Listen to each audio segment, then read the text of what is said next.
কি বিতৰণ কৰিলে? আমি পোনপ্ৰথমে আপোনালোকক ধন্যবাদ জ্ঞাপন কৰিছোঁ আৰু আমি আপোনালোকক জনাব পাই সুখী হৈছোঁ।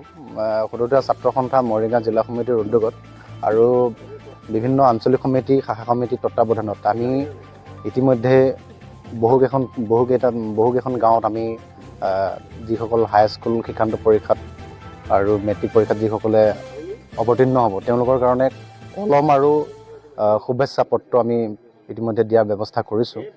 আৰু যিসকল সদ্য ঘোষিত SSC পৰীক্ষাত উত্তীৰ্ণ হৈছে বা ফলাফল লাভ কৰিছে, আমি তেওঁলোককো এখনি তিৱা জনগোষ্ঠী তিৱা ফালিৰে আদৰণি জনাবৰ কাৰণে যি পৰ্ব লৈছিলোঁ ইতিমধ্যে আমি সমাপ্ত কৰিছোঁ আৰু প্ৰায়বিলাক গাঁৱত আমি গৈছোঁৱে।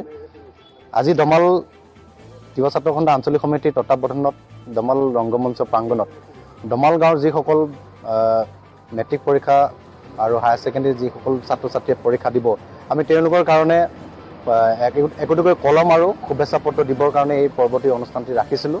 ইতিমধ্যে আপোনালোকে দেখিছে প্ৰায় 20জন ল'ৰা ছোৱালীক আমি ইতিমধ্যে আমাৰ কলম আৰু শুভেচ্ছা পত্ৰ জ্ঞাপন কৰিছোঁ আৰু পৰৱৰ্তী পৰ্যায়ত আমি বিভিন্ন গাঁৱলৈ যাম। আমাৰ আঞ্চলিক সমিতি প্ৰায় 32খন আছে। এই 32খন আঞ্চলিক সমিতিলৈ আমি ইতিমধ্যে যাবৰ কাৰণে কাৰ্যসূচী হাতত ৰাখিছোঁ।